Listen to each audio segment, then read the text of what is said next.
Skynet y Terminator pudiera ser cierto. Un agente se me fue al garete y hackeó otro por allá y simultáneamente se habla de proliferación nuclear, para que entendamos la dimensión de lo que acaba de ocurrir. Cuando la Casa de Saud, que ha financiado grupos radicales, va ahora a tener capacidad nuclear. Recuerden que ahí salió Osama Bin Laden.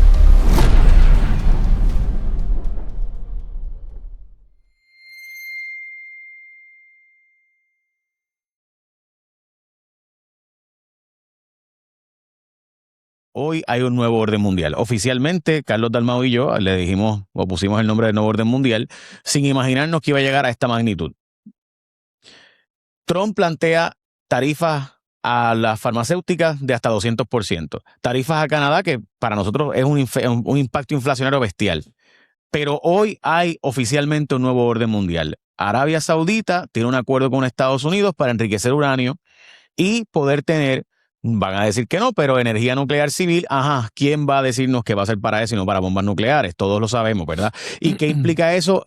Porque hasta Israel está levantando la alarma diciendo, wow, ¿cómo que la Casa de Saud va a tener lo mismo que...? No puede ser.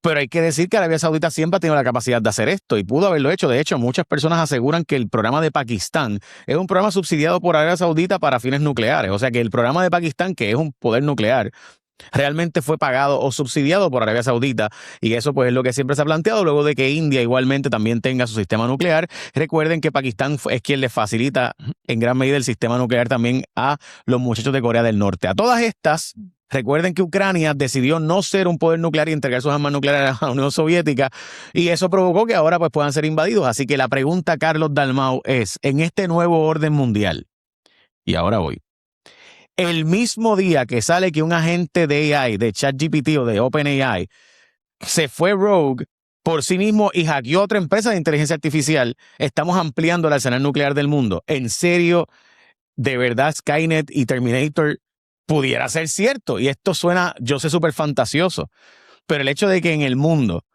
estemos viendo de que en el mismo instante en que OpenAI dice y advierte, perdón, un agente se me fue al garete y hackeó otro por allá y yo ni cuenta me di, sin ningún tipo de restricción ni instrucción, y que simultáneamente se habla de proliferación nuclear, yo creo que eso sí es un nuevo orden mundial. Carlos Dalmau, tus perspectivas sobre esto. Bueno, vamos a comenzar diciendo que una de las cosas que en este nuevo orden mundial, que es nuestro espacio de discusión sobre las cosas que están ocurriendo en el mundo y que afectan a Puerto Rico. Nosotros hemos dicho que el laboratorio de la política no es un laboratorio como los de ciencia. El laboratorio de la política es la historia. Y es así porque uno no puede hacer un experimento con las poblaciones y después decir, mira, no salió bien, murieron 500,000. Esa es la historia. Tú tienes que mirar la historia y aprender de ella. Yo tengo una visión un poco diferente. La gente dice, la historia se repite. Yo pienso que la historia nunca se repite porque las condiciones y los contextos cambian y los personajes cambian. Pero los patrones profundos de la historia humana sí se repiten. Porque tenemos una estructura profunda en lo que es la convivencia humana. Y en ese sentido sí se repite. Entonces, para entender el anuncio que se ha dado, vamos a brevemente resumirlo. Arabia Saudita, que es uno de los aliados más importantes de Estados Unidos, específicamente fue el protagonista principal del petrodólar, ¿verdad? De la idea de que, bueno, el dólar es poderoso porque tú no vas a poder comprar petróleo y no vas a poder comprar gasolina si no pagas en dólares, y eso le da un poder tremendo al dólar y a los Estados Unidos. Esa relación, el intercambio es que Estados Unidos le provee protección a Arabia Saudita. Pero ante los acontecimientos de la región, Arabia Saudita venía insistiendo en que querían tener su propio sistema, no de armas, fíjate que como siempre. Seguro. Empieza por Irán tampoco quiere armas. Empieza por lo bonito, claro, y Francia empezó igual. Empieza por lo bonito. Y eso ha levantado bandera porque ya el presidente anunció un acuerdo.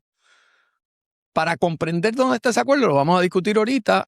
Ese acuerdo eventualmente va al Congreso, pero el presidente, yo les aseguro que va a poder lograr que este acuerdo se mantenga. Esto se da en un contexto cuando uno mira la historia. La historia del poder nuclear comenzó como comienzan muchas tecnologías, militarmente. El poder separar el átomo comenzó en lo que se llamaba el Manhattan Project para desarrollar un arma y detener la aplanadora de Hitler. Y así fue. Pues no hubo que bombardear a Inglaterra con bombas nucleares, pero lo usaron.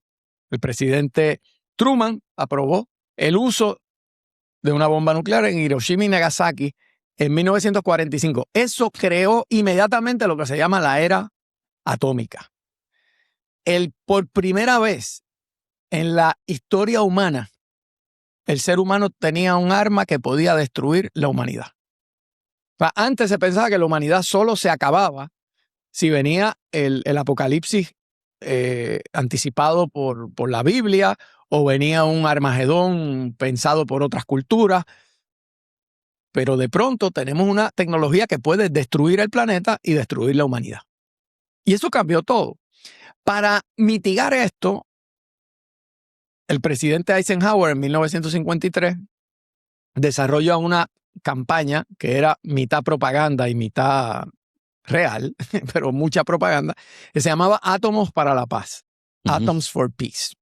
Eso fue súper famoso en los 50, y lo que quería era convencer al mundo de que aquella cosa tan fea que fue la bomba ahora podía ser una fuerza para cambiar al mundo y hacerlo. Eran los Jetsons, tú sabes, aquí vamos a tener, todo el mundo va a tener un pequeño cohete, vas a poder volar a tu trabajo, y todo con energía atómica. Y se daban presentaciones, tours, investigaciones, se aprobaron grants para poder estudiar la energía. Y ahí es que viene toda la cultura de la energía nuclear. Francia fue de los primeros que firmó. No, yo quiero eso para energía. Y no hizo más que hacer sus plantas. ¿Qué hizo? ¿Qué tú crees? Enriquecer el uranio para hacer armas nucleares. Porque De Gaulle dijo, no, porque yo no puedo descansar en las armas de Estados Unidos. Lo mismo Gran Bretaña, la Unión Soviética y China. Y así esos países lograron control, transicionar de lo que era la energía, átomos para la paz, pero yo tengo mi marrón aquí. Por mucho tiempo se mantuvo el control en esos grandes poderes. Da la casualidad que esos son los miembros permanentes del Comité de Seguridad, del Comité de Seguridad de las Naciones Unidas. Y esos miembros permanentes son los jefes de la energía nuclear, pero eso fue cambiando. Eventualmente India logra acceso, luego Pakistán y Norcorea. Se sabe que Israel tiene armas nucleares, pero nunca lo han admitido públicamente. Se sabe que tienen, la inteligencia de diversos países lo reconoce, y si tú los ves calladitos es porque tienen. Pero no lo han reconocido nunca, porque es parte de su estrategia. Y de pronto, de la nada, en medio de la guerra de Irán, se anuncia un acuerdo con Arabia Saudita, presentado como un acuerdo solamente para enriquecer uranio y crear plantas para energía. Y está muy bonito eso, pero en una zona que es explosiva. Y solo para terminar esta primera parte de la discusión, no seamos incautos. Turquía, que ahora mismo levanta banderas rojas, tiene un programa de enriquecimiento de uranio y de plantas importantes de energía nuclear, que todo el mundo en la región sospecha que es el preludio de armas nucleares para Turquía. Lo mismo le aplica a Egipto, que lo está haciendo con tecnología rusa. Y lo que tú planteas al principio de este programa, y los que nos escuchan, no crean que estamos buscando una noticia oscura para decir que hay algo raro que está pasando. Lo que está pasando es una nueva era de proliferación acelerada del poder nuclear en jugadores que en el pasado no tenían acceso, y que de poder nuclear económico a poder nuclear militar y armas nucleares es un paso bastante lógico, como han demostrado esos otros países que yo mencioné. Así que estamos en un nuevo orden mundial. Y que sea Estados Unidos quien sea el padrino de este proyecto también te demuestra que ya la idea del desarme, la idea de mantener controles de lo que es quienes pueden enriquecer uranio y todas esas cosas, está en plena transición. Bueno, yo tengo varios puntos. Lo primero es que hay varios países que tienen armas nucleares de Estados Unidos que Estados Unidos les presta como parte de su sombrilla nuclear. Y la teoría es que eso va, o sea, ha habido un debate desde el mismo génesis de la tecnología nuclear. Cuando el Manhattan Project, como tú mencionas, está allá en Albuquerque, arrancan, ¿verdad? Y se van por allí para, ¿cómo se llama esa ciudad de Los Santos, algo así? Se me olvidó el nombre, en Nuevo México. Pues ellos llegan allí, empezó una conversación entre los científicos y era, ¿debemos compartirle este conocimiento a otro superpoder o debe solamente Estados Unidos ser el único? Los Álamos, gracias. En Nuevo México. Desde que ellos empezaron, hay esta conversación, porque hay mucha gente que plantea que no debería solo un país del mundo tener ese poder. De hecho, hubo un espía de la Unión Soviética que le dio la información eventualmente a la Unión Soviética. Algunos creen que se la dio porque creía que era bueno que otro país fuera un detente para la posibilidad de que Estados Unidos usara la bomba. De hecho, había un temor cuando se creó la bomba, y es que le pegara fuego a la atmósfera y después no fuera capaz de detenerla y nos matara a todos en la prueba. En la prueba de eso había ese miedo, y de hecho, matemáticamente hablando, no era una idea meramente loca. El concepto, yo no soy físico ni tú, pero el punto es que una vez, eso crea una reacción en cadena. Y había algunas proyecciones que había una posibilidad de que esa reacción en cadena nunca parara. Que básicamente la atmósfera completa tuviera una reacción en cadena y el mundo se iba en volanda en una detonación. O sea, eso se discutió y de hecho está muy bien presentado en la película Oppenheimer. De hecho, sí, y yo tengo que plantearte que ese temor fue en un momento dado lo que no permitió que se hiciera una prueba y se estuviera más seguro y se hicieran ejercicios matemáticos, porque matemáticamente hablando, y para los que me preguntan, diálogo, Jay, que tú hablas de matemáticas, bueno, pues que la física matemática es la que pudo hacer las simulaciones de ver cómo los átomos iban a explotar y cómo se iba cómo iba a repetirse en cadena ese ejercicio que ocurre obviamente a nivel microscópico y cómo puede ocurrir que eventualmente no podamos detenerlo, ¿verdad? Y esa es la pregunta. Pues la cosa es que hay otros teóricos que llevan mucho tiempo diciendo, Carlos, que al revés, que hace falta que todo el mundo tenga armas nucleares para asegurarnos de que se acaben las guerras, porque se sabe que en cualquier momento, cualquiera que lo arranque, causa un efecto en cadena, no por la energía atómica, sino por la geopolítica y cómo funciona la geopolítica, como pasó en la Primera Guerra Mundial, donde el matar a un miembro de la alta jerarquía global de repente causó el que aliados empezaran a dispararse unos a otros. Italia, Alemania, Turquía, Bélgica y los Países Bajos tienen armas nucleares de Estados Unidos allí. Son 100 armas nucleares de Estados Unidos que están guardadas en esos países. Esos países no pueden usarlas sin la autorización de Estados Unidos. Pero siempre se ha planteado que la razón por la cual tenemos esas bombas nucleares allí de Estados Unidos, esas 100 bombas nucleares entre Turquía, Bélgica, Alemania, Italia y Holanda, los Países Bajos, siempre ha habido esta noción de que es la forma de tú controlar, el evitar que alguien se atreva a invadir Europa nuevamente. Porque en cualquier momento yo doy al botón. Ok, ¿qué ocurre? Que eso acaba con la era de Donald Trump. Porque la era de Donald Trump hace que esos países digan, no, es que yo no solamente necesito tener estas bombas nucleares aquí para protegerme. Ahora yo también tengo que protegerme de ti, Estados Unidos. Porque puede ser que tú decidas no protegerme, no porque me vayas a atacar necesariamente. Pero los comentarios del presidente Trump sobre Dinamarca, sobre Groenlandia, que yo sé que para mucha gente esto le suena exageradísimo. ¿Qué tú crees qué provocaría en ti si el país que tiene armas nucleares aquí para protegerme. De repente me dice, oye, yo te puedo invadir. Oye, yo puedo no invadirte, pero yo puedo declararte la guerra y quedarme con Groenlandia porque me salen los pantalones. ¿Qué tú vas a hacer?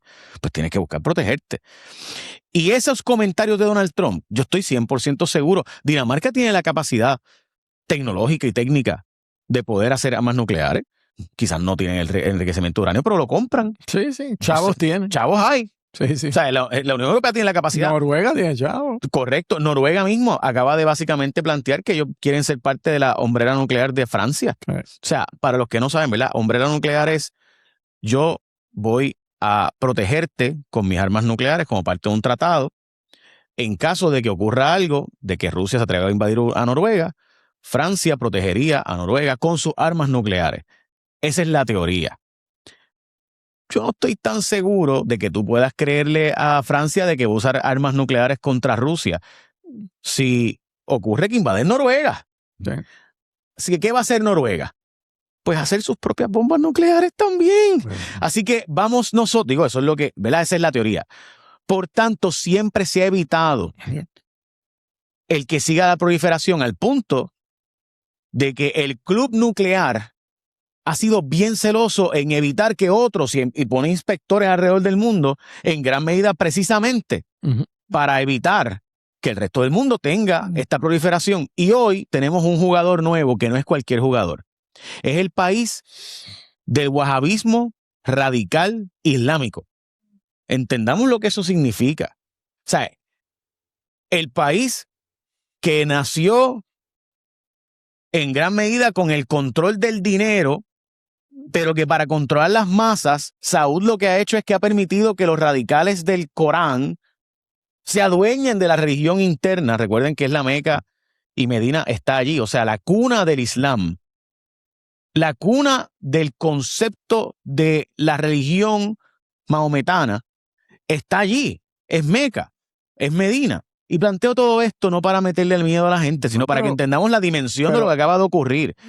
Cuando la casa de Saud, que ha sido una de las que más ha proliferado o ayudado dentro del mundo del Islam, va ahora a tener capacidad nuclear.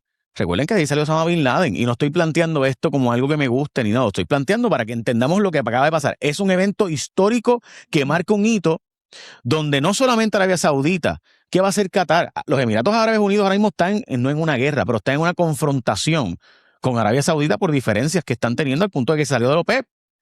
Hay que decir, los hutíes son enemigos de Arabia Saudita porque Arabia Saudita ayuda al gobierno tradicional de Yemen, mientras que Irán ayuda a los hutíes.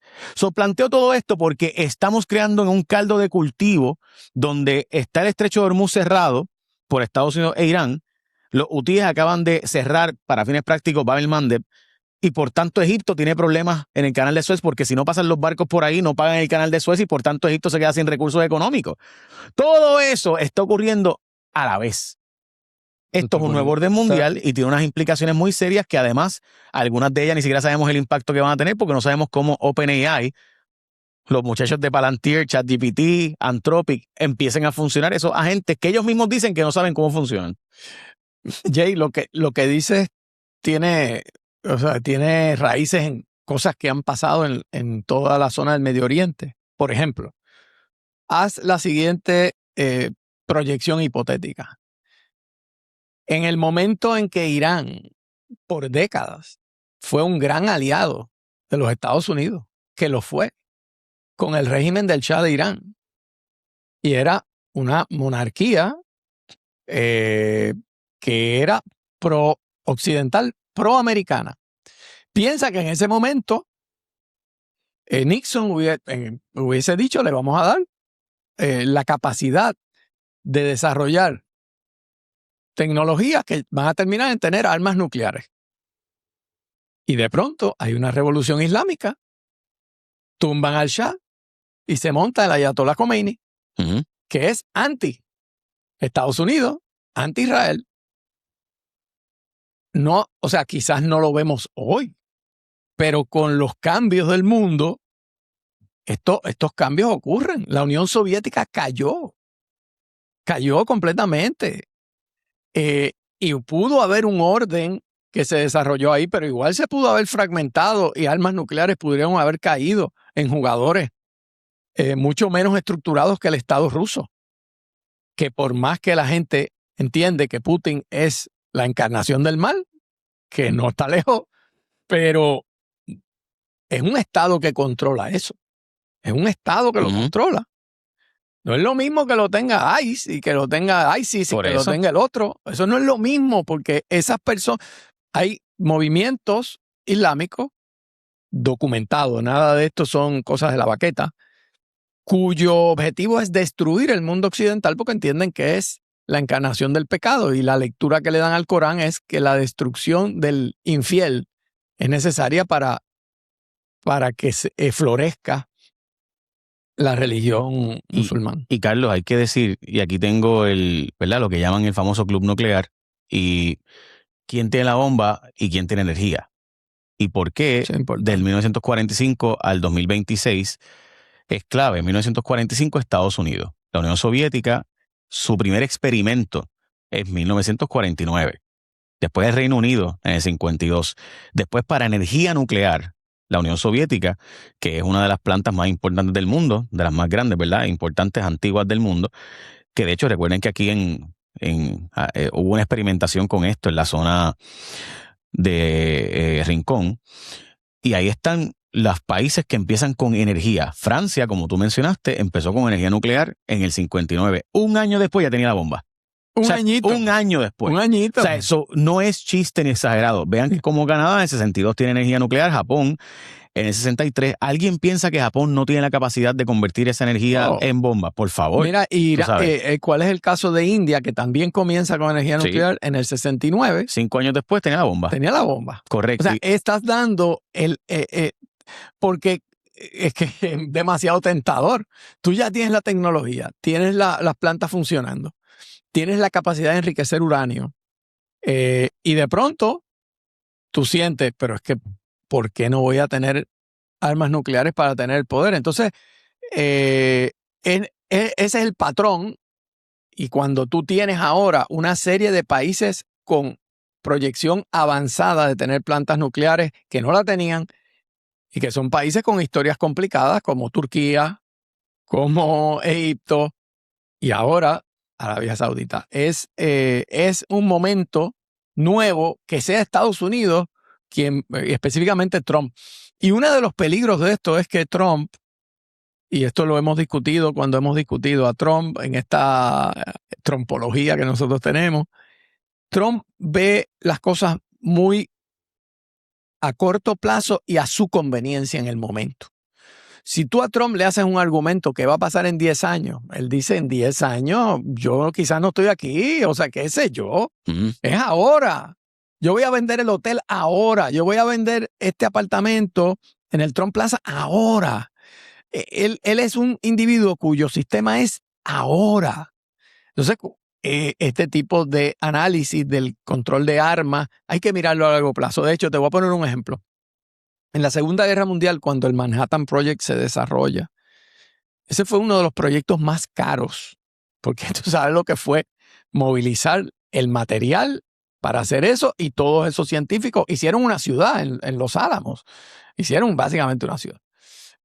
Y para tener apoyo, varios científicos, y específicamente Albert Einstein, firmó una carta advirtiéndole a Estados Unidos públicamente que Alemania estaba a punto de tener acceso a unas armas nucleares y que había que prepararse.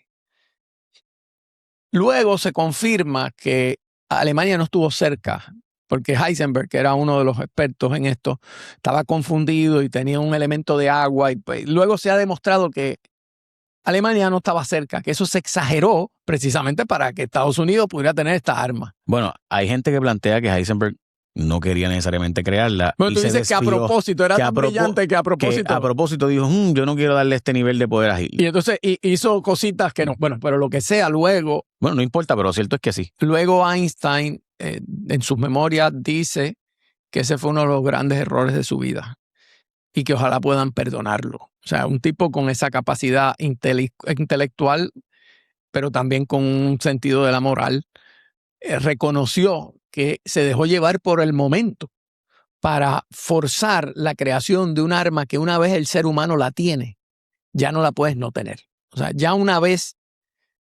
entramos en la era nuclear, en la era atómica. Se ha querido vender la era atómica con un ángulo de que, oye, pero esto es bueno, porque esto es como cualquier cosa en el ser humano, pues si la usamos para bien, ese es el buenismo. Esto es cuestión de ser bueno. Ujú. Si lo usamos para bien, pues esto es amigable al ambiente. Pero es que el ser humano, si fuéramos ángeles, no necesitáramos constituciones, ni separación de poderes, ni cartas de derecho, porque somos buenos. Ujú. Es que no somos así. Tenemos lado bueno y tenemos lados muy oscuros que requieren institucionalidad y controles de cosas tan destructivas como las armas nucleares. Por eso yo te he dicho a ti, yo te lo he dicho públicamente varias veces, me han dicho no, porque Puerto Rico para energía nuclear, yo digo, eso no se nos da bien. No se nos da bien, aparte de que son inversiones, un transformador pequeño, lo que llaman un transformador para una pequeña ciudad o región, toma 10 años en construir. O sea, tú tienes que ponerte en fila ahora para que se construya. Es una inversión como de 30 billones de dólares, 20 a 30 billones de dólares. Le puede dar 1,000 megavatios o 1,500 megavatios a grandes poblaciones.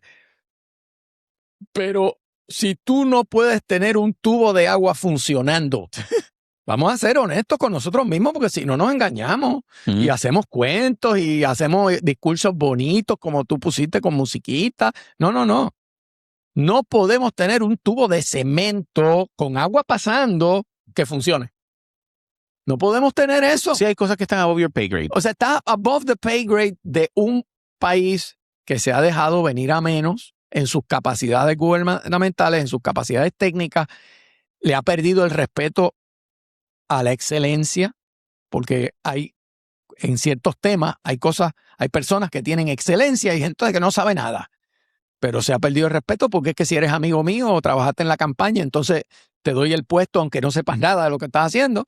Pues si eso se ha perdido y no, le contesto de antemano a los que están escuchando que dicen, no siempre ha sido así. No siempre ha sido así. Puerto Rico salió de la pobreza, de ser un país tan pobre como Haití, por una combinación de factores que incluía tener capacidades técnicas y capacidades intelectuales y excelencias en el área privada y en el área pública, y darle espacio al desarrollo de esas capacidades. No siempre ha sido así. Ha habido siempre manzanas podridas, pero no siempre ha habido el nivel de relajamiento de lo que son competencias que son necesarias para que haya un sistema de agua adecuado, para que haya un sistema de energía eléctrica que funcione y tengamos fuentes de energía confiables y estables y que no se esté yendo la luz cada 3 días. O sea, eso no era así, lamentablemente. ¿Usted creerá que es así? No, no era así. Hemos ido de más a menos. Cuando el club nuclear comienza, uno debe tener también en consideración lo que cuesta el mantenimiento de eso. ¿Qué parte, Carlos? El problema es sí, la energía nuclear es barata. Barata una vez se crea, ¿verdad? Pero el mantenimiento de esos aparatos implica costos recurrentes. O sea, una cosa es que yo tenga la capacidad de crear algo y otra cosa es que yo tenga la capacidad de mantenerlo. Y parte, desgraciadamente, de nuestra historia, y está repleta nuestra historia de esto, es que nosotros no hemos tenido la capacidad de mantener. Y cuando yo veo el club nuclear, no estamos hablando de países que no tienen que destinar recursos considerables para el mantenimiento de esa operación. O sea, estamos hablando de las potencias del mundo de verdad. Excepto Pakistán, todos los demás, obviamente Pakistán le facilita a Corea, así que pues ahí está el detalle, ¿no? Pero Corea del Norte se puede decir que es el único país pobre que puede tener este tipo de capacidad nuclear y es por razones, ¿verdad?, que ya hemos discutido. Y te soy franco, a mí me parece que tiene lógica el que si en vez de yo permitirte que tú tengas tus bombas nucleares, yo te voy a llevar las mías y te las voy a dejar aquí y los dos tenemos los códigos Eso pudiera tener algún sentido, pero eso no es lo que está pasando. No. Si eso fuera lo que estuviera pasando, pues yo pues pudiera comprender cuál es la estrategia. Que es un asunto de yo mantener el control dentro de la realidad global de que hoy tenemos suficiente ciencia. Pero veamos las consecuencias de las elecciones. Elegimos a una persona que cambió el orden global. Y esa persona que cambió el orden global, quizás sabiendo, quizás sin saber, al tú decir, yo puedo dejar de proteger al mundo, si tú no pagas tu aportación, yo te puedo no defender. El artículo 5 de la NATO o de la OTAN, yo puedo no obedecerlo. Pues automáticamente causaste el que el resto de los países del mundo digan, pues yo tengo que protegerme. Tengo dos opciones. Volver a depender de otro superpoder que me defienda, China, Rusia, que no puede ahora mismo defenderse a sí mismo contra la OTAN, obviamente en Ucrania, y los ataques de drones. O, pues yo hacer lo que es lo lógico. Pues yo voy a buscar la forma de yo protegerme y yo voy ahora a generar mi propio sistema. Y eso es lo que está pasando aquí. Y que Arabia Saudita tenga armas nucleares, Carlos, no es poca cosa. No. Y yo sé que obviamente no las tiene todavía. No, pero es cuestión de tiempo. Pero se ha abierto una puerta en un sitio explosivo en el Medio Oriente con pocas garantías, porque esos acuerdos no se habla ni se ha hablado de observadores y todo. Déjame decirte una cosa, este acuerdo, sí, alguien dirá, bueno, eso tiene que ir al Congreso, sí. Y el Congreso puede votar por mayoría en una resolución para rechazar el acuerdo. Pero esa resolución, entonces el presidente la puede vetar. Entonces, para irte por encima del veto del presidente, tienes que tener 2/3 partes. Entonces, eso no va a pasar. ¿Y tú crees que va a haber la posibilidad de que el Congreso no lo apruebe? No, o sea, yo pienso que va a tener los votos. Yo creo que va a tener los votos, pero incluso si tiene que ser un voto de rechazo, que tiene que tener mayoría.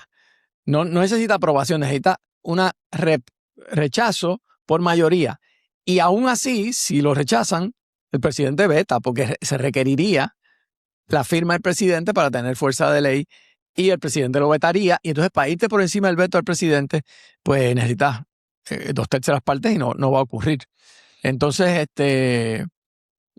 esto va para adelante. Y lo que marca, independientemente de los colores que le pongamos y sabores y vainilla y fresa y chocolate, lo que marca es una nueva era donde ya la idea de que esto del poder nuclear es algo que tú tienes que estar controlando con muchas medidas de control, por decirlo más redundantemente, se ha relajado. Y en un mundo donde Estados Unidos ha claudicado su rol anterior, el rol del policía de Europa. Estados Unidos no hizo eso por moralismo ni por bondad. En el orden de 1945 en adelante, Estados Unidos dice, yo no quiero que Alemania se rearme porque llevamos 2 guerras mundiales. Cada vez que Alemania se arma, terminamos a son de Diana aquí. Pues yo tengo que decir, tú no vas a armarte, pero yo proveo la seguridad de Europa. Y esa es la OTAN. Y con Japón, lo mismo. Japón, no te rearmes. Nosotros vamos a proveerte la ayuda manufacturera y tecnológica para que tú crees tu industria. Y fue tan exitoso que ya en los años 80, tanto Alemania como Japón eran 2 superpotencias de manufactura y de desarrollo económico. Sin embargo, Carlos, hoy el petróleo llega a $100 el barril de nuevo. Y uno se preguntará, pues, ¿el presidente qué va a hacer? Porque acaba de ocurrir que los hutíes atacaron 2 barcos saudíes en la zona de Bab el-Mandeb, es decir, la zona del Mar Rojo, que es donde sale el petróleo cuando evita el estrecho de Hormuz, que sabemos que está cerrado también. El mundo hoy se levanta con un shock de que Arabia Saudita va a tener acceso a energía nuclear. Y pues lo que eso enriquecimiento de uranio y demás. Ajá. Porque el plutonio, hay que aclarar que el plutonio no se encuentra en minas, eso lo sabe todo el mundo, pero hay que repasarlo. El plutonio es uranio enriquecido y se tiene que hacer en unos reactores y en unos procesos de enriquecimiento. Y no todo el mundo puede enriquecer uranio. Porque, por ejemplo, estaba yo repasando, Jay, que los grandes yacimientos de uranio en el mundo, el más grande lo tiene Australia. Pero hay en otros sitios, en Canadá, hay muchos yacimientos. Pero el productor actualmente más agresivo es un país que yo mismo no me... Se llama Kazajistán. Ese es el productor. La producción minera de Kazajistán es el 40% del uranio en el mundo. Y tuve que repasar mi geografía porque de pronto dije...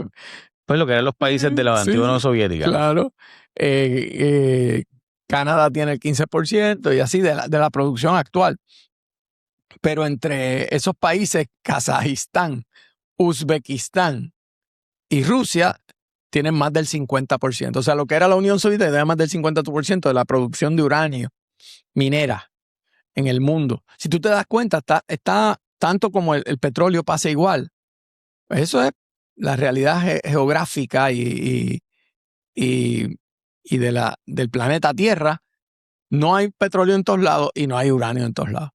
Entonces, pues, estos son en pocos lugares, pero uno puede anticipar. Tú sabes que Sí. Peter Seihan dice que Kazajistán o Kazajstán, como todos, ¿verdad?, le dicen, es el país más preparado para el cambio climático.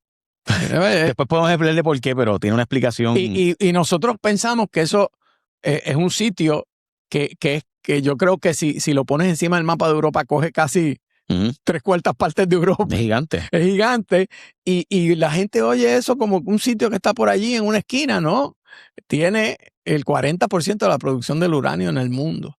Ese lugar que era la Unión Soviética. Si ya Rusia es el país más grande del mundo hoy, por mucho, en extensión territorial, luego de haber perdido la Unión Soviética todos esos territorios, incluyendo a Ucrania, que Ucrania era una de las repúblicas soviéticas socialistas. Dijo Vladimir Putin que la caída de la Unión Soviética fue la tragedia geopolítica más grande de la modernidad.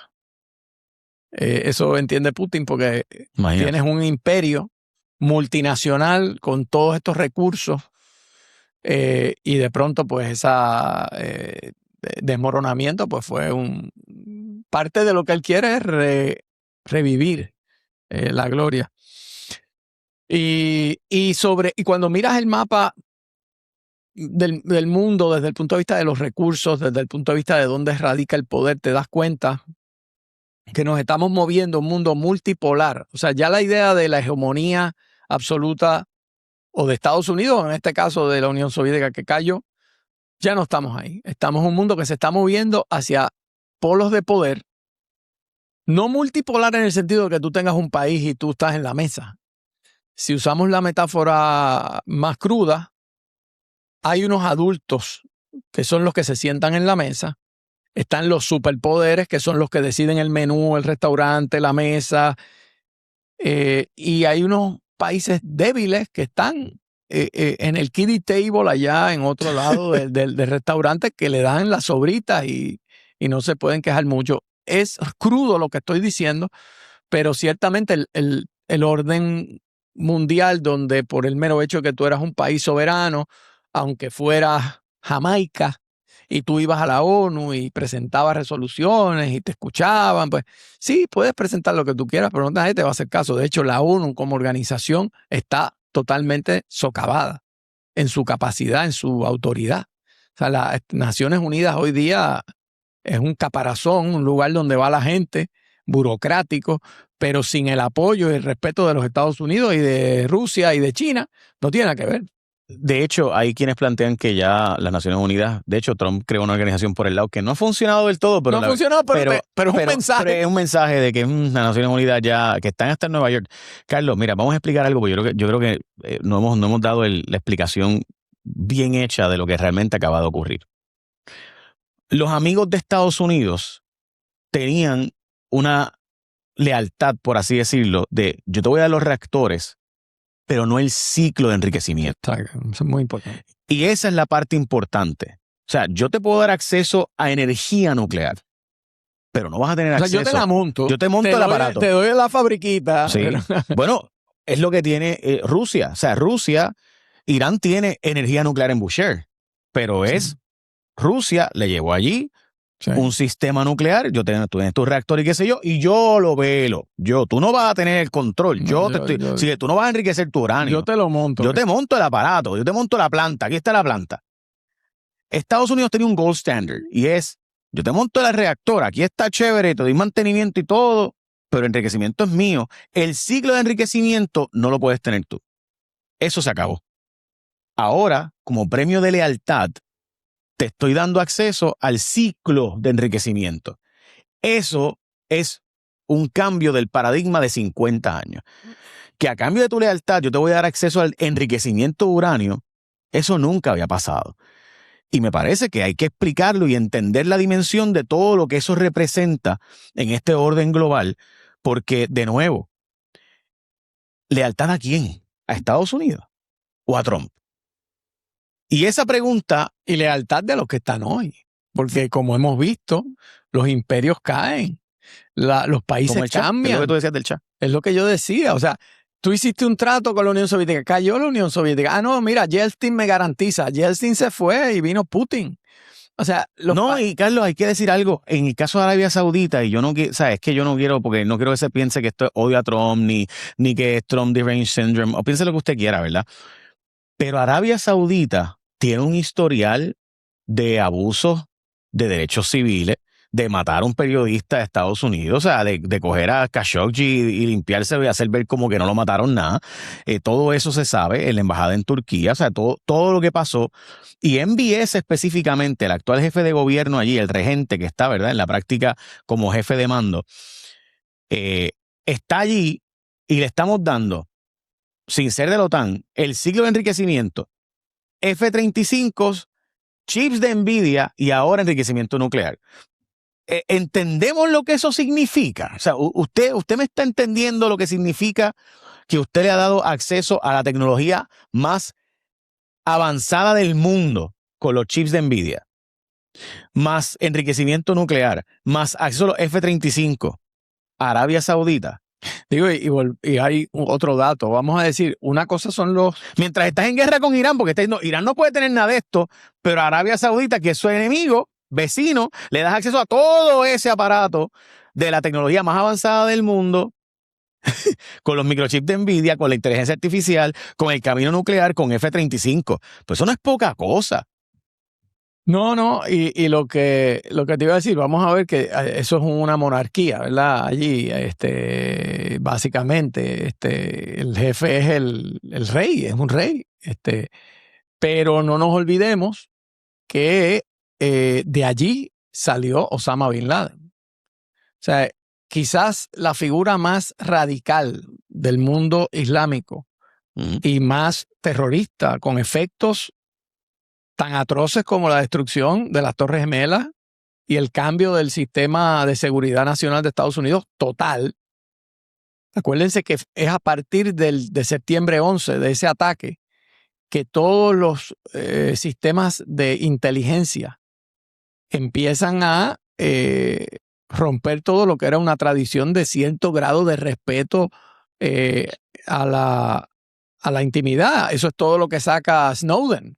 Todo lo que saca Snowden y todo lo que saca esa cultura de revelar, que a partir de septiembre 11 esto fue y ha sido el Wild West.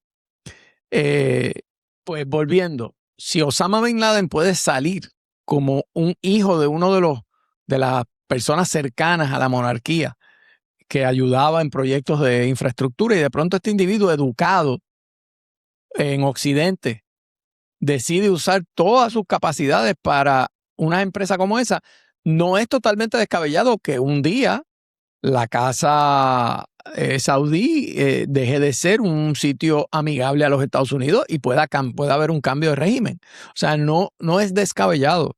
Y lo que estamos hablando es que una vez, mira lo que pasó en Corea del Norte. Una vez Corea hubo una guerra, vamos a ponerlo ahí, la guerra de Corea. O sea, Estados Unidos peleó ahí, puertorriqueños pelearon en Corea. Y el resultado de esa guerra, en lugar de ser lo que se esperaba, que era, vamos a afirmar que Corea sea un lugar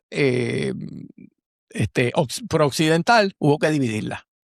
Corea del Norte, comunista, y Corea del Sur, proamericana, prooccidente.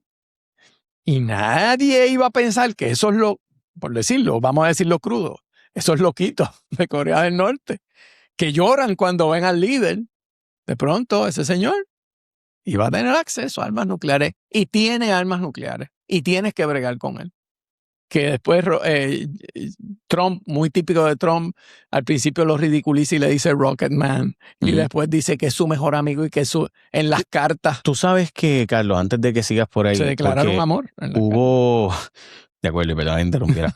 Hubo en ese momento, ahí recientemente ha habido unos cuantos artículos que plantean que realmente lo que pasó fue que humillaron que Xi en una reunión con Corea del Norte, humilla al líder y básicamente le habla estrujado frente a un grupo de gente, y eso fue lo que provocó que Rocket Man enviara un mensaje tras bastidores para que Trump y él se reunieran y lograran un acuerdo, básicamente porque obviamente, ¿qué tú haces si China, que es tu aliado, te maltrata? Pues ¿quién puede ser tu otro aliado que te proteja? Bueno, pues Estados Unidos, no hay de otra. Y de ahí es que surgen estas conversaciones. Espero que Trump no se dio cuenta, no leyó el memo. Y esto lo digo porque recientemente se filtró, esto fue en información clasificada, que la reunión real, que fue muy posible que Corea del Norte y Kim Jong-un se volviera occidental o pro-occidental en ese proceso, porque él literalmente fue humillado por parte de el equipo de gobierno de China. Pero que Trump desaprovechó la oportunidad y se puso a atender otras cosas. Ahí pasó el COVID y se acabó la conversación. Y ahora están como que volvió a quererse Xi y Kim Jong-un. Aunque, fíjate, es interesante que antes de que muriera Henry Kissinger, que fue uno de los arquitectos de toda la política de Estados Unidos durante la Guerra Fría y el fin de la Guerra Fría. O sea, Henry Kissinger estuvo ahí. Advertía que la política de Estados Unidos, la geopolítica de Estados Unidos tenía que asegurarse de que ciertos adversarios no se unieran en contra de Estados Unidos. Que es fundamental mantener dividido a China y a Rusia. Y en gran parte eso explica por qué Nixon va a reunirse con Mao.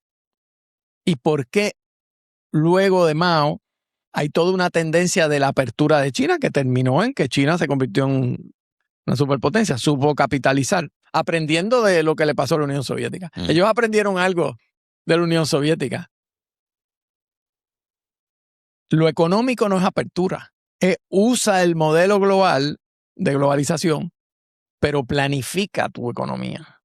Y dominas el Estado domina las libertades. O sea, explica lo que significa planificar la economía, porque yo sé que tú lo sabes, sí, pero es importante entender lo que eso significa y cómo poco a poco se fueron quedando en el mundo. By the way, acaba de pasar que tuvieron que dar casi gratis los carros de combustión porque nadie los está comprando por la gran cantidad de comprar. Hicieron tanto y tanto eléctrico, sí, que simplemente los carros de combustión de ellos se quedaron atrás y ahora pues están dándolo a unos precios absurdos, pero eso quiebra el mercado. Bueno, ¿no? Claro, ellos tienen toda una estrategia como parte de su planificación de proveer unos bienes tecnológicamente avanzados a precios bajos, sin ganancias, para destruir la competencia y eventualmente ajustar los precios. Eso es parte de su plan y su estrategia. Yo quiero antes decir un caveat, porque nosotros nos escucha mucha gente gracias a ti, que eres, ¿verdad? Este es tu programa. Y a mí me da pena porque hay un cierto tipo de gente que como están tan acostumbrados a que las cosas se dicen porque tú eres de un equipo o porque tú eres tienes un fanatismo, ¿verdad? Pues no pueden comprender que hay cosas que hay que analizarlas antes de tú ponerte la camiseta. Así que nada de lo que estamos diciendo es una defensa del modelo chino. Es sencillamente para comprenderlo. Y mucha gente dice, no, mira, es comunista, porque están locos por poner etiquetas, porque viven con etiquetas, no tienen el criterio intelectual para decir, no, mira, hay análisis que hay que hacer antes de ponerse la camiseta. Bueno, ¿por qué digo esto? Porque la economía planificada es lo contrario a la economía del libre mercado. Esas son las dos grandes escuelas económicas sobre qué es mejor. Han estado debatiendo desde el siglo XIX. La originada por Marx, el marxismo y luego el neomarxismo, y no nos olvidemos que China es marxista, leninista, el modelo leninista del Partido Único, es la idea de que la economía tú no la puedes dejar a la fuerza del mercado, porque lo que haces es que concentras todo en unas pocas manos y es ineficiente. El mercado responde a los apetitos del momento y no necesariamente a lo que se necesita para una vida plena. Esa es la visión marxista. La visión liberal a la Hayek, ¿verdad? Von Mises, la Escuela de Austria, Milton Friedman, es lo contrario. Es no. La mano invisible de Adam Smith se encarga de que mientras más suelta tú dejas la economía, eso florece y es eficiente por su propia naturaleza. Lo que es ineficiente es el gobierno. Eso es lo que hace que la economía se destruya. Y hay muchos Hayek por ahí que defienden un poquito a los papagayos, pero están repitiendo la idea de que lo que tienes que dejar las fuerzas del mercado. El problema con eso es que en una economía masiva,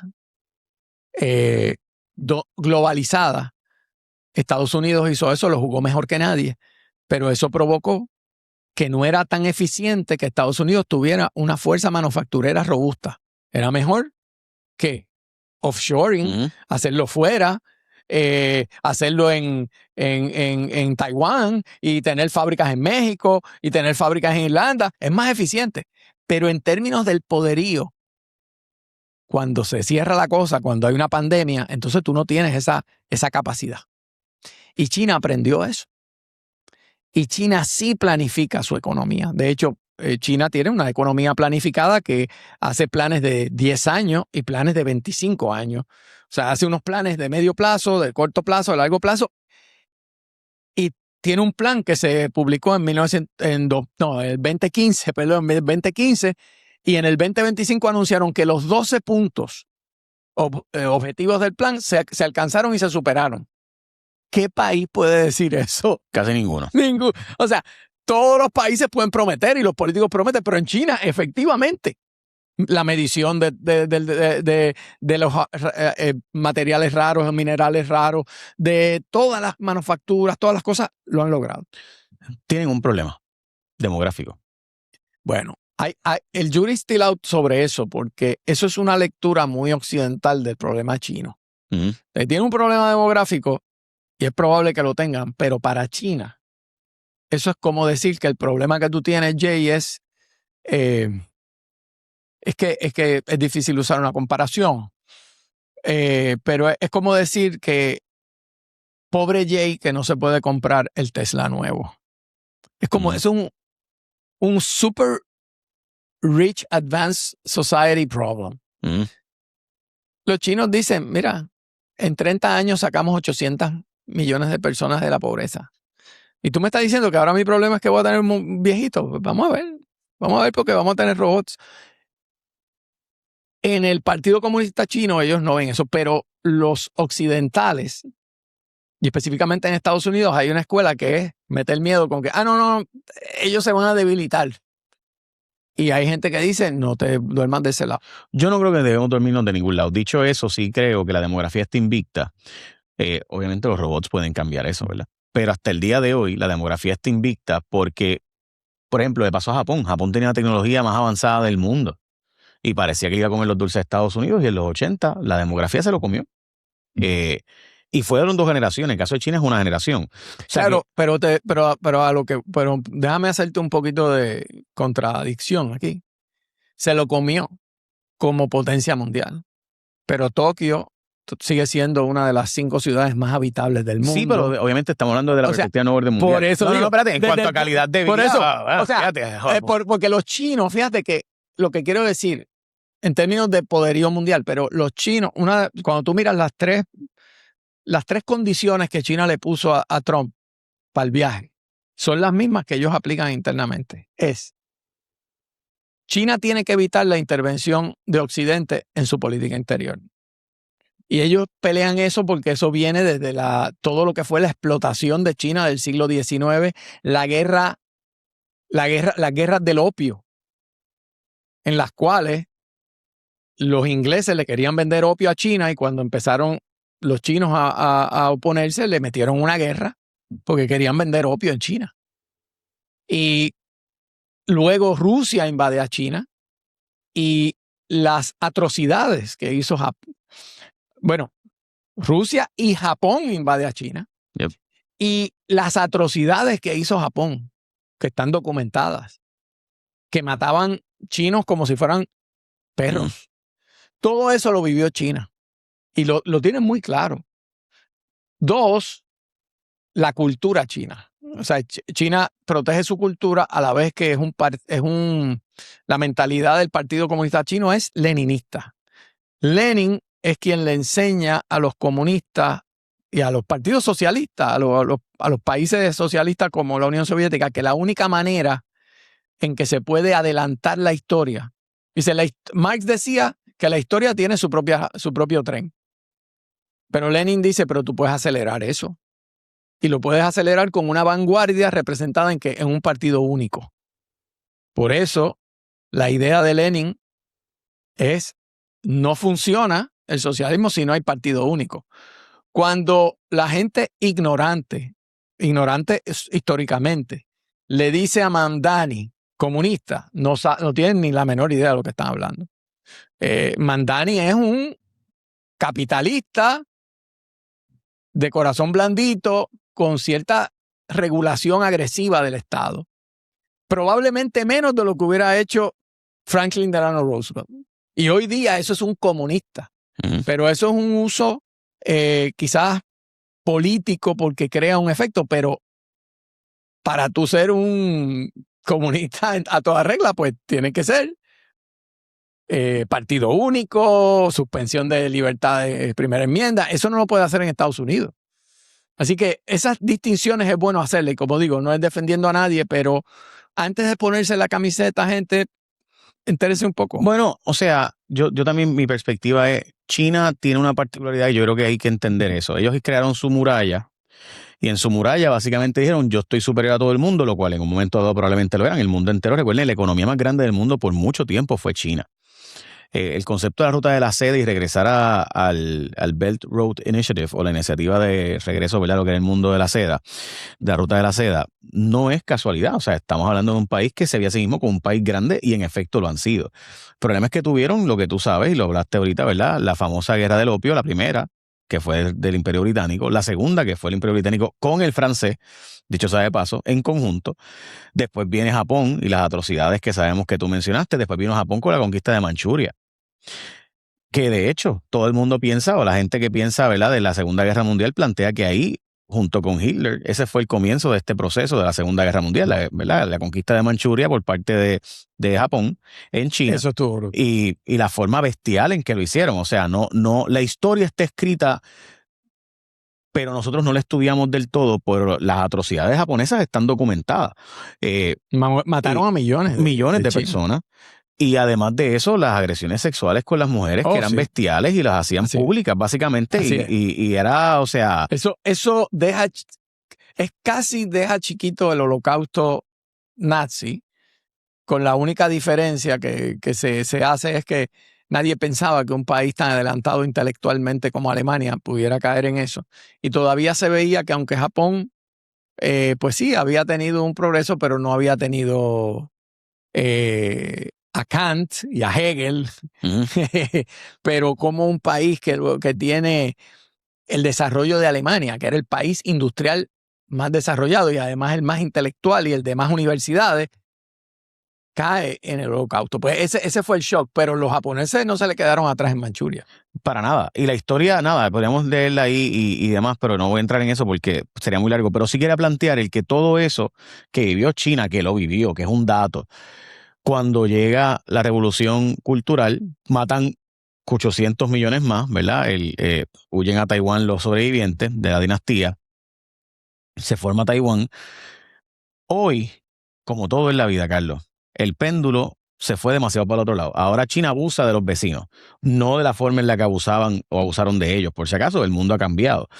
Pero ciertamente van con sus barcos y te siembran una isla allí. ¿Y cuál es el problema? O sea, ¿Y esa isla quién la hizo? Yo la hice, ahora es mía. ¿Qué pasó? Y tu territorio, y lo que eran tus aguas territoriales ya no son todas, ahora son mías. Y pues tengo una isla que hice ahí. Una isla que esa isla, pues yo, mía. Y ahora y tengo un barco al lado. Y el estrecho de Malaca, eso es mío también. Y yo, o sea, donde pasa casi todo, ¿verdad? El transporte de bienes del mundo, más que incluso por el estrecho de Hormuz. Sí. Pero China, como tú has dicho, yo creo que eso es importante porque eso te demuestra la psicología de los chinos. Tienen una influencia muy fuerte cultural, tienen un sistema leninista que supo adaptarse al modelo global y capitalizar sobre él, pero mantiene el control fuerte de un partido único con libertades muy limitadas. Ustedes saben lo que le pasó a Jack Ma, que era el millonario más millonario, y estaba hablando y estaba dando tours, y de pronto los desaparecieron 3 meses y ahora dice, ¿quién es Jack Ma? Él mismo dice, ¿dónde está Jack Ma? O sea, no hay libertades, el precio. Por eso, uno de los fenómenos es que los chinos con capacidad económica quieren mudarse a Estados Unidos. O sea, al final del camino hay un movimiento y estudian en Estados Unidos y quieren quedarse, porque al final en Estados Unidos es imperfecto, pero hay libertades. Carlos, cada vez que yo escucho a alguien criticar a Estados Unidos y glorificar a China, pues, yo sonrío. Vete allá, yo sonrío ¿verdad? Y yo los escucho estos argumentos. Sí. Claro, China tiene una ventaja. Y a China no le interesa que tú seas chino. Exacto, o sea, eso es verdad. Y eso es una ventaja muy brutal. Porque ellos no quieren convertirte en chino. Ellos no quieren convertir al mundo en mini China. Ellos quieren, no te metas conmigo. Yo voy a imponer mis formas y entonces sí le importa mantener dividido a la oposición, que es la gran enseñanza de Kissinger. Tienes que mantener dividido a Europa de Estados Unidos, tienes que mantener dividido a Estados Unidos de Rusia. Y si tú te das cuenta, China está ganando esa.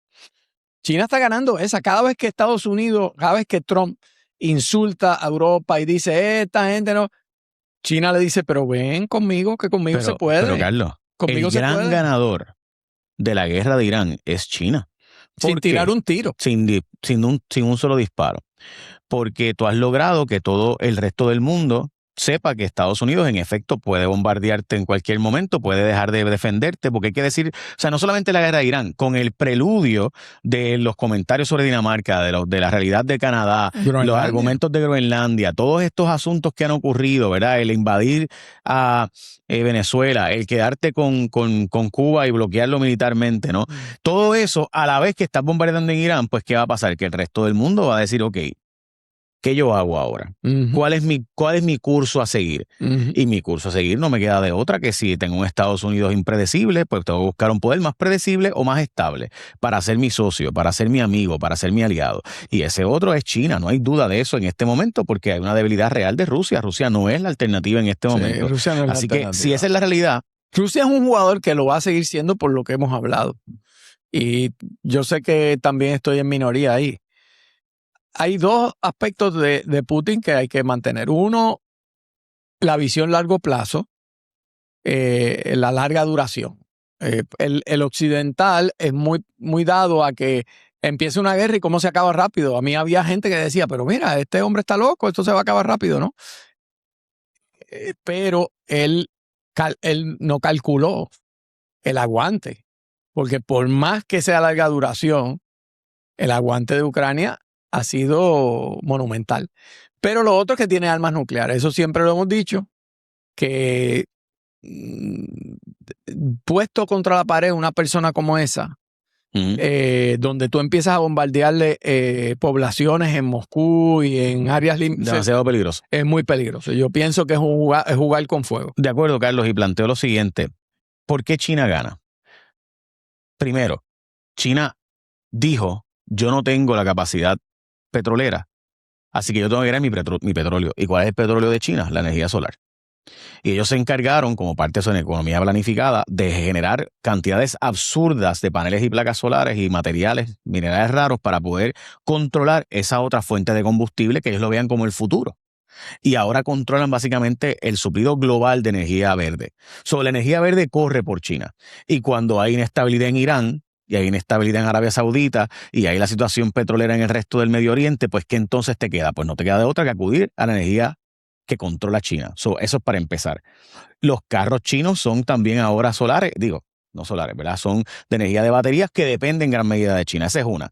Dos, diplomáticamente hablando, sin disparar un tiro, has tenido que ver un mundo que gira. O sea, sin tener que gastar enormes cantidades de dinero en guerras para lograr lealtad. El resto del mundo se ha visto que ante yo no poder confiar en Estados Unidos, tengo que girar mi lealtad hacia Estados Unidos, o de Estados Unidos, perdón, hacia China. Y la otra es que el dólar ha sido tan usado, el choke point del dólar ha sido abusado como moneda para sanciones. Así que el resto del mundo ha tenido que decir, espérate, yo no puedo seguir dependiendo del dólar porque en cualquier momento que a Estados Unidos no le guste algo, me controla la oferta monetaria. Decide si yo tengo acceso al petróleo o no a través de los petrodólares. Y esa realidad hace que yo tenga que buscar diversificarme. ¿Y cuál es mi punto de diversificación? Es China. Y eso es lo que Francia, por eso es que Francia y Emmanuel Macron fue para allá. Y por eso Carney de Canadá va para allá, con Xi. Todos estos países están viendo que no les queda de otra que tener entonces diversidad de jugar con los dos polos. ¿Qué fue lo que hizo Arabia Saudita? Arabia Saudita, MBS, estuvo negociando con Rusia, negociando con China y acaba de lograr el acuerdo más grande en su historia jamás, teniendo ahora el gold standard de Estados Unidos con la capacidad de enriquecer su propio uranio, con acceso a las tecnologías de inteligencia artificial más grandes del mundo, más avanzadas del mundo, que es la de Estados Unidos, con los chips y microchips de NVIDIA. Eso no es poca cosa, este realineamiento y a la misma vez surgimiento de otro poder que está en gran medida viéndose a sí mismo como que surge sin tener que disparar un tiro mientras Estados Unidos tiene una deuda de 40 trillones de dólares. No. Y eso definitivamente es un nuevo orden mundial. ¿Dónde nos perdimos? Porque mientras el presidente de la nación está planteando poner aranceles a los medicamentos para obligar a que las farmacéuticas regresen, ese no es el tema localmente. Mientras a Islas Vírgenes le congelaron 1.3 billones de dólares de fondos de vivienda por corrupción, nosotros aquí tenemos toda una controversia de corrupción. El presidente del Senado acusa de corrupción a la Fortaleza. Sabiendo lo que eso pudiera implicar, le acaban de congelar los fondos a Minnesota y le acaban de congelar $1 billón a California de fondos Medicaid, precisamente por alegaciones de fraude y corrupción. Y aquí le damos más argumentos cada vez a Estados Unidos para que nos detenga los fondos mientras estamos pidiéndole dame dinero. ¿Dónde nos perdemos en este orden global donde Arabia Saudita va a obtener supuestamente un acuerdo nuclear con Estados Unidos único, lo cual cambia la geopolítica, está cambiando el tema de ponerle aranceles a uno de nuestros grandes suplidores de carnes, como los churrascos, que están más caros que nunca, donde las papas y gran parte de los alimentos de vegetales que llegan aquí, llegan de Canadá, ahora van a tener aranceles.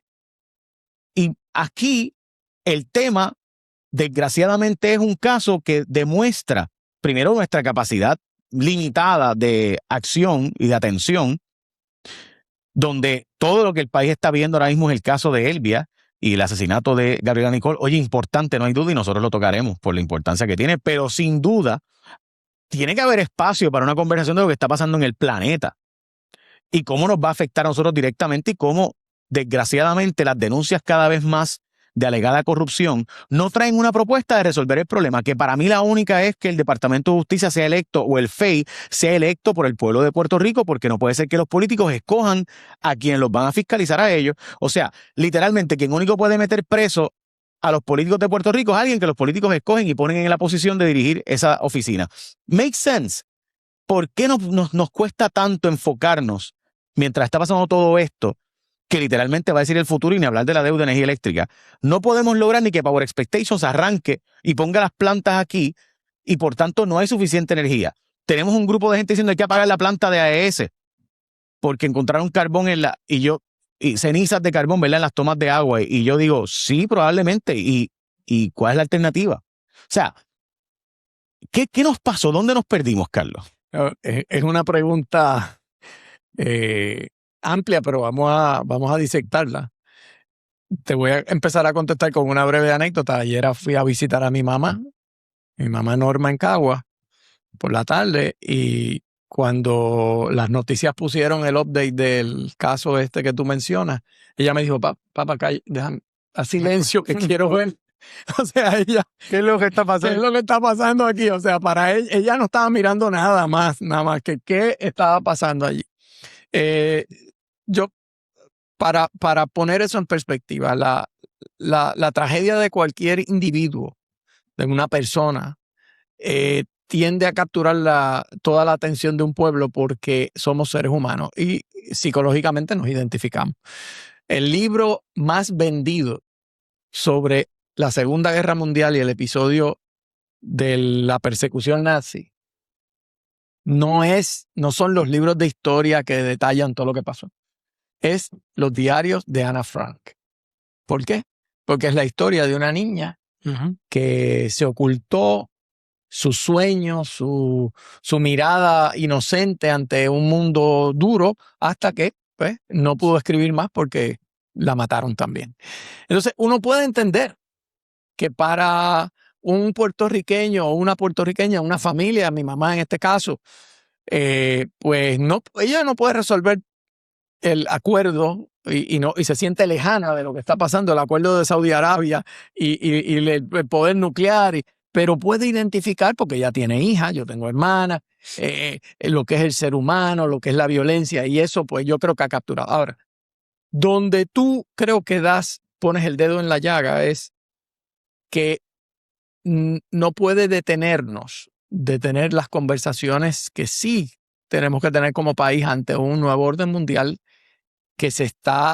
un viejo orden que se está destruyendo rápidamente, desmantelando, y un nuevo orden que está emergiendo con efectos dramáticos para los trabajadores, para el pueblo, para nuestro acceso a la energía, todas esas cosas. Y hemos creado una dependencia también no estoy hablando del caso estoy hablando en general.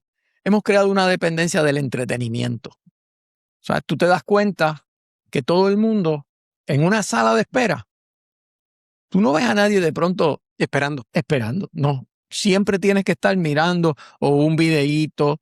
El otro día estaba yo en el aeropuerto y mientras esperaba en una silla, estaba esperando 3 o 4 personas al lado mío con el volumen alto, viendo videos diversos. La falta de respeto, ¿no? Falta de respeto brutal, y cada uno poniéndolo más duro, porque si el otro lo pone duro, yo lo pongo duro. Yo me levanté y me fui porque dije, esto no es bueno para mi estado mental.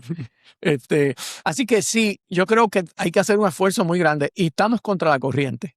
Un día mi hijo me llamó la atención, mi hijo de 15 años me llamó la atención, me dijo, papá, esta no la vas a ganar. Refiriéndose a eso, a que yo a veces le hago la explicación, mira papá, el aburrimiento es bueno, porque el aburrimiento te lleva a la creatividad. Si tú te aburres y tú dices, mira, yo no había visto esto, ves el mundo de pronto, pero si tú todo el tiempo tienes que estar mirando qué es lo último, y el videíto, y la cosa, el mundo allá afuera pasa y tú no te enteraste. Y yo creo que ese es el reto grande, que la tecnología nos ha hecho presa como pueblo, y no solo Puerto Rico, en otros lados, de un ciclo de entretenimiento, de todo el tiempo estar llenando el espacio, que nos ha impedido pensar en las cosas que de verdad están cambiando el mundo. Yo creo que ese es el dedo en la llaga que tú pusiste. Adolfo, tu perspectiva sobre este asunto, porque es que de nuevo yo veo, o sea, y no me refiero, y voy a decir esto, ¿verdad? Y no quiero que se piense que es en contra del presidente del Senado ni la gobernadora, no tiene nada que ver con ello. Pero sí, los involucra. O sea, en este momento donde el orden global se está realineando y te están dando la oportunidad de tú atraer las farmacéuticas o de buscar el hecho de que lo que haya es una pelea interna por quién va a dirigir el país mientras tenemos todavía 3 años para las elecciones, 2 años para las elecciones y pico. O sea, es duro. Yo, la gobernadora, hubiera hecho ese discurso, dicho sea de paso. Yo hubiera dicho, mire, este es mi equipo, el que tengo atrás de mí, este es mi equipo, y yo voy con ellos, aquí no hay nadie robándose un peso. Y el presidente del Senado, en su sed de gobernar y de controlar, no entiende que le está haciendo daño a Puerto Rico. Vamos a concentrarnos en arreglar los problemas que tenemos y las primarias vendrán y tendrá su oportunidad. Ese hubiera sido mi discurso. No lo hizo, yo no sé por qué, honestamente, porque la capacidad la tiene. Y lo que hizo fue un discurso más ¿verdad? De agradecimiento a Itza y a Francisco Domenech. Pero honestamente, el hecho de que el presidente del Senado ayer se haya concentrado en volver a decir que la fortaleza es corrupta, no le hace bien a Puerto Rico en este momento. O sea, literalmente ayer el presidente Trump congeló 1.000 millones a California, 1.000 millones a Minnesota por alegaciones de corrupción de Medicaid y 1.300 millones a Islas Vírgenes por alegaciones de corrupción de HOT, de vivienda, de fondos para la reconstrucción por los huracanes del 2017, que ellos también pasaron por Irma. A mí me cuesta entender cómo tú, en este momento, a sabiendas de que tenemos un presidente con esa mentalidad, sigues empujando esa narrativa que no le conviene a nadie. No estoy diciendo que no haya corrupción. Estoy diciendo que entonces, pues, plantear, pues mira, la solución es que vamos a sacarle el control de políticos del FEI o de justicia para que el pueblo pueda elegir y darle garantías de pulcritud al país. Pero seguir planteando, no.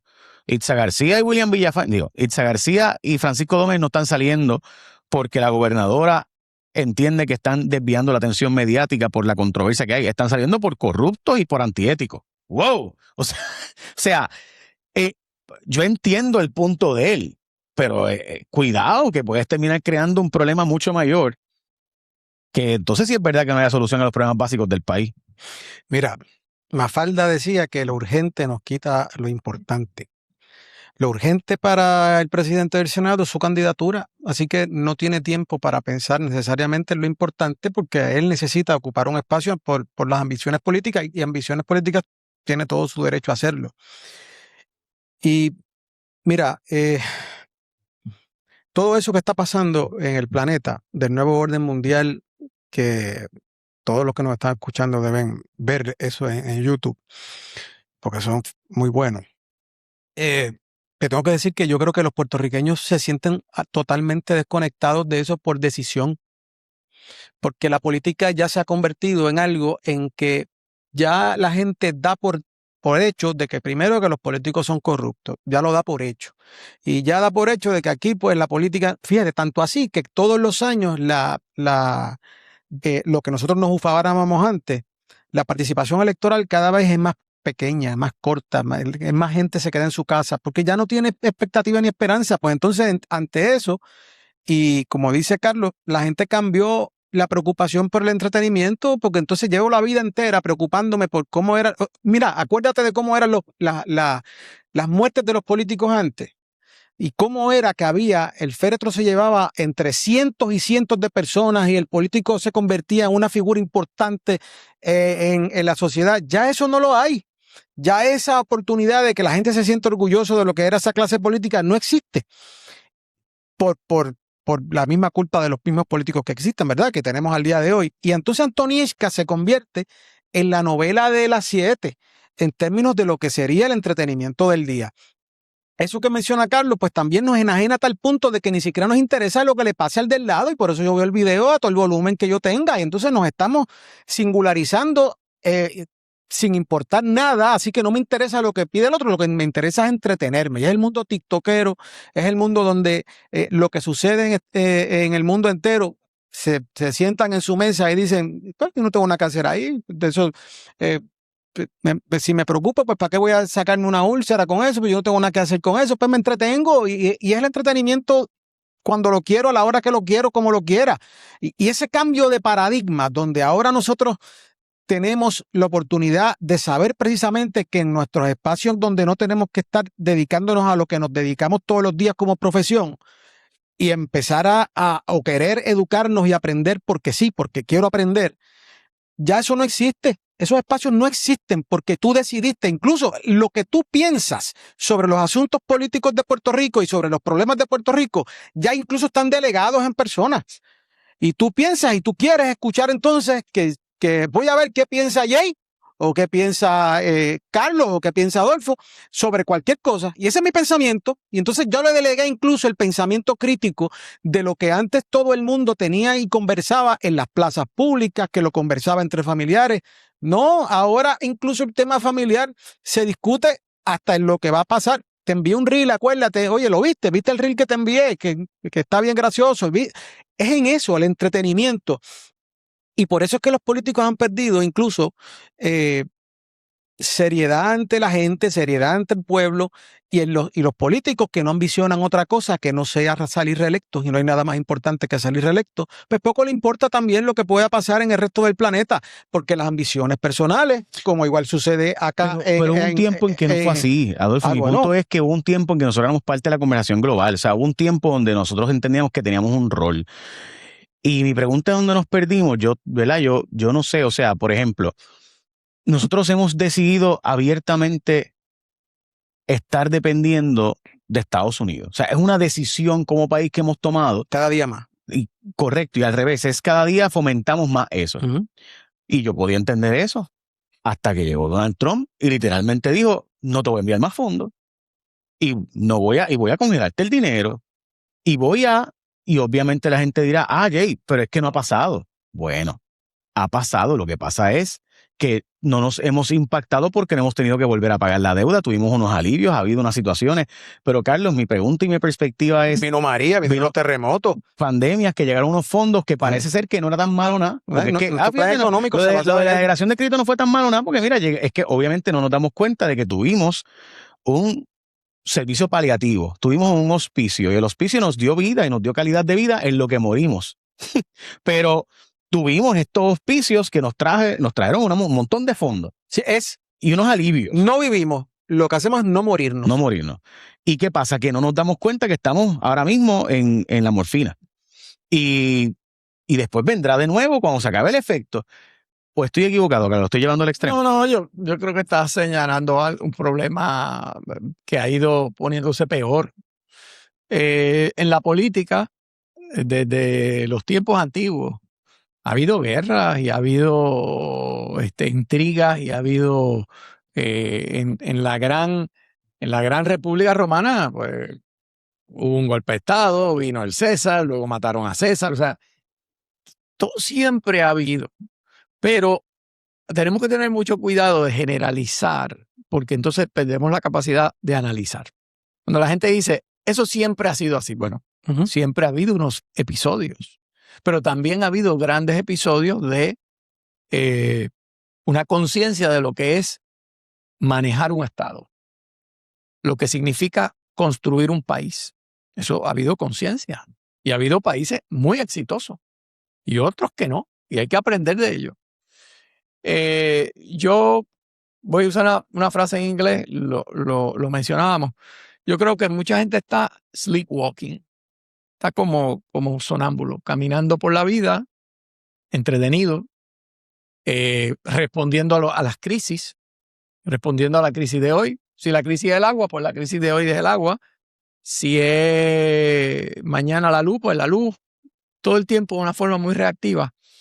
Y creo que como país se ha perdido la esperanza de que pueda haber un esfuerzo un poco más coherente de cómo enfrentar un problema, tener la energía social, porque yo siento que los países también se miden así.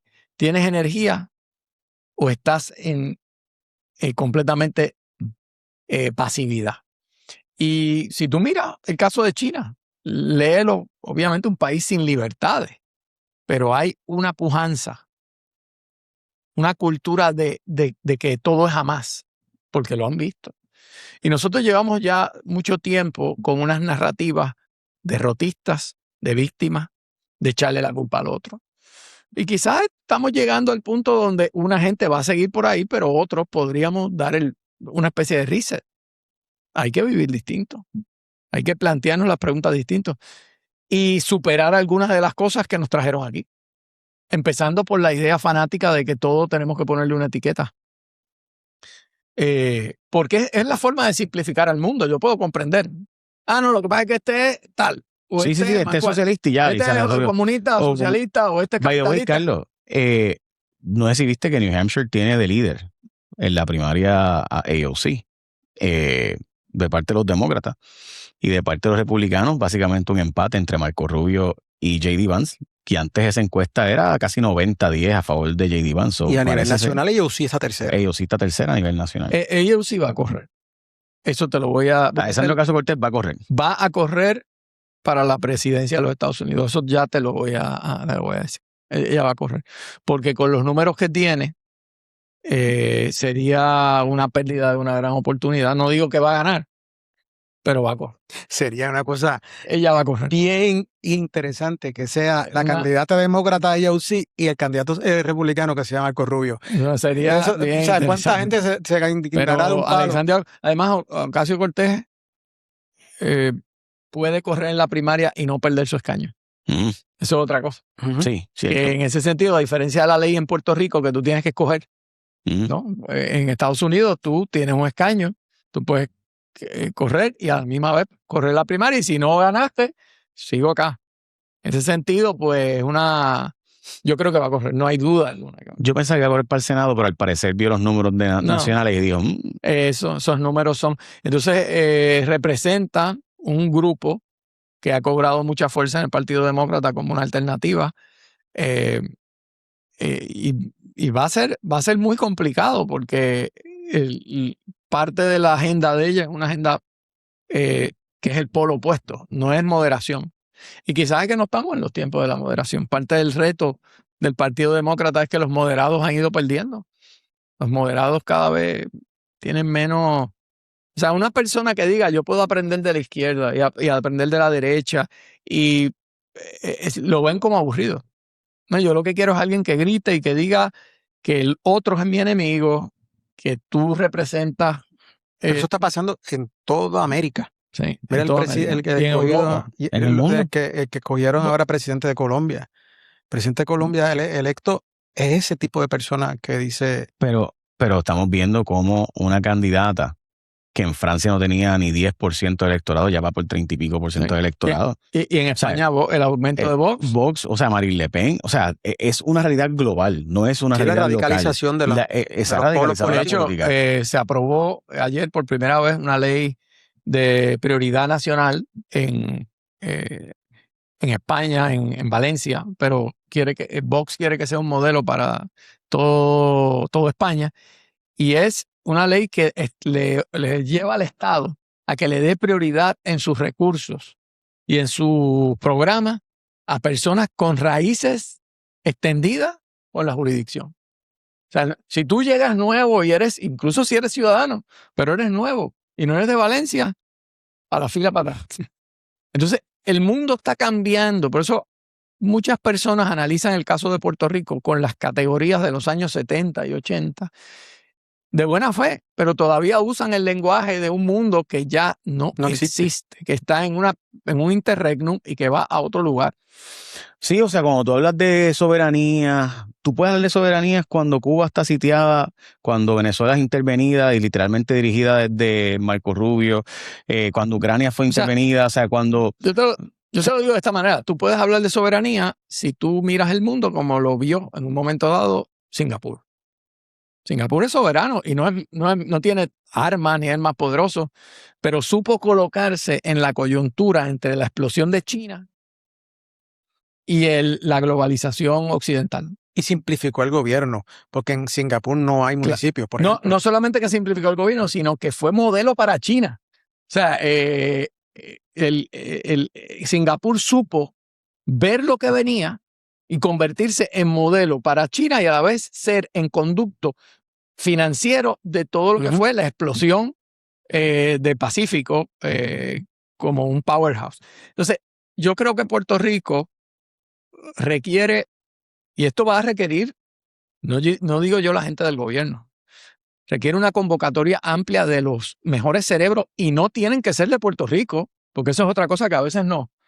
Hay que buscar el puertorriqueño. Pues sí, si es el puertorriqueño el que sabe, sí, pero a lo mejor tenemos que traer un japonés o un alemán o un tipo de Singapur.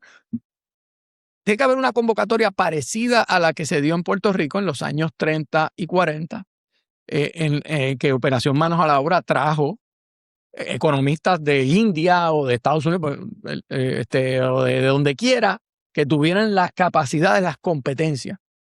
Si nosotros hacemos eso, tenemos esa madurez, podemos colocarnos, no este año, pero en un camino hacia aprovechar esta ola inmensa que viene y quizás hasta sacar ventaja. Pero hoy veo, como tú bien describes, veo unas distracciones y unas temáticas y unas culturas de trabajo que lo que yo estoy diciendo aquí es como hablar chino. Es como, pero ¿de qué planeta vino este? Y es lo más serio que tenemos ante nosotros. Bueno, pero eso que tú acabas de decir, el ejemplo más sencillo que tú puedes esperar en Puerto Rico es que en lugar de saber qué propuesta va a hacer el cuerpo legislativo para ayudar a que todo se resuelva, son los buenos días. Todo el mundo está en espera y en expectativa de qué va a decir el buenos días de hoy, o el buenas tardes Puerto Rico, o el buenos días. Es el entretenimiento del morbo, porque propuesta no ha habido ninguna planteada y entonces no les importa a nadie lo que se pueda Lo más proponer. que a mí me gusta del buenos días, que comienza diciendo buenos días, que eso es algo que tú das por sentado, pero en Puerto Rico hasta la cortesía se ha perdido. O sea, tú miras a la gente en la calle, tú miras cómo la gente se está tratando, especialmente en las áreas metropolitanas. No es lo mismo que antes de buenos días, buenas tardes, adelante, cómo no. Pase usted. ¿Tú sabes que la señora eso llega a la oficina, tú ves que se para. Yo, pues mire, eso se ha perdido ¿Sabes que a mí completamente. la cosa que más me choca del mundo, de mi mundo, es esa? Yo a todo el mundo me pasa por el lado, le hago una señal Hola, de ¿qué tal? saludo. Obviamente por mi trabajo, pues es obligatorio básicamente, pero Tú, a además ti te es conoce cortesía. todo el mundo. Sí, pero además por cortesía. Y me sorprende la cantidad de gente que evita el contacto de los ojos para que tú no le digas nada. Es como que, ¿y por qué? ¿Qué tú ganas con eso? Es por falta de educación. Definitivamente. De educación, porque no es por maldad. No creo que el No, puertorriqueño es maldad. no. Pero, Yo estoy convencido de que es una... Pero es diplomacia básica. O sea, si alguien te pasa por el lado, buenas mira, tardes. hola, ¿qué tal? Saludos. Y eso por eso tú lo ves en las áreas rurales o en las áreas todavía en Puerto Rico, en la isla, y si vas al sur y vas a Mayagüez, todavía hay eso. Tú llegas a un sitio, ¿qué tal? Buenas tardes, hola. Pero en las áreas metropolitanas yo siento que ha sido dramático. En las áreas metropolitanas es como llegó este y es como, ¿qué me importa? O sea, hay una actitud que no es vivimos en una comunidad. Y es bien importante. O sea, de la cortesía a la barbarie. O sea, hay un paso pequeño. El ser humano tiene que tener esas formas, porque es la forma que yo te digo, yo no soy tu enemigo. Yo soy un compueblano tuyo. Mira, vamos a cerrar con un chiste de Mark Norman. Es uno de mis comediantes favoritos, brillante. Para mí la comedia, cuando tiene capacidad intelectual, me es fascinante. Y él dice que cuando estaban los blancos en Estados Unidos, ¿verdad? Y de repente vieron llegar a los irlandeses, pues le declararon la guerra porque esos tipos allá son aparte. Y de repente llegaron los italianos y lo mismo, ¿verdad? Entonces de repente llegaron los negros, wow, vamos a unirnos contra estos negros porque estos negros son cosas serias. Y entonces nos va a hacer falta que lleguen los marcianos a ver si nos unimos todos como humanidad para ver si logramos resolver los problemas básicos. Y me parece que dentro de la comedia, porque él lo dice mucho más gracioso, ¿verdad? Es un chiste y es largo y no puedo contarlo ahí completo, pero dentro de todo es cierto. Quizás nos hace falta que la inteligencia artificial cree Skynet para que entendamos que los problemas nos afectan a todos y que todos de alguna forma tenemos que lograr algún tipo de acuerdo, porque lo que ha logrado el Saudi Shock de hoy, de que Arabia Saudita va a tener acceso a todo esto, es un mundo que mientras más se divida, más posibilidades hay de que se destruya. Pero nada, ese es el nuevo orden mundial.